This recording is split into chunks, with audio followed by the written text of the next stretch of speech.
یہ انبیاء کی جماعت گزر چکی، ان کو وہ ملے گا جو انہوں نے کیا، اور تم کو وہ جو تم نے کیا، اور جو عمل وہ کرتے تھے ان کی پرسش تم سے نہیں ہوگی۔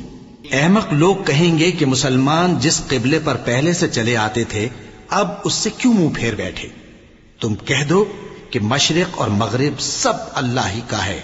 وہ جس کو چاہتا ہے سیدھے رستے پر چلاتا ہے، اور اسی طرح ہم نے تم کو امت معتدل بنایا ہے تاکہ تم لوگوں پر گواہ بنو، اور پیغمبر آخر الزماں صلی اللہ علیہ وآلہ وسلم تم پر گواہ بنے۔ اور جس قبلے پر تم پہلے تھے اس کو ہم نے اس لیے مقرر کیا تھا کہ معلوم کریں کہ کون ہمارے پیغمبر کا تابع رہتا ہے اور کون الٹے پاؤں پھر جاتا ہے۔ اور یہ بات یعنی تحویل قبلہ لوگوں کو گراں معلوم ہوئی، مگر جن کو اللہ نے ہدایت بخشی ہے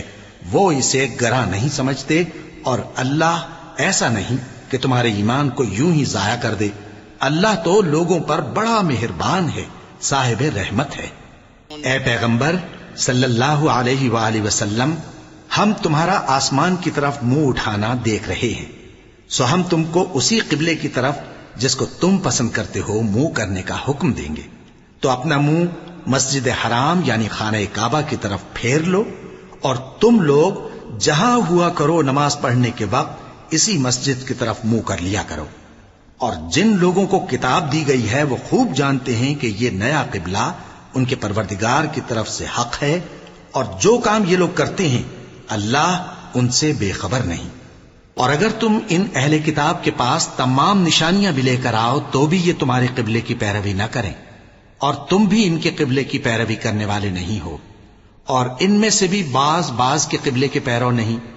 اور اگر تم باوجود اس کے کہ تمہارے پاس علم یعنی اللہ کا حکم آ چکا ہے ان کی خواہشوں کے پیچھے چلو گے تو ظالموں میں ہو جاؤ گے۔ جن لوگوں کو ہم نے کتاب دی ہے وہ ان پیغمبر آخر الزماں صلی اللہ علیہ وآلہ وسلم کو اس طرح پہچانتے ہیں جس طرح اپنے بیٹوں کو پہچانا کرتے ہیں،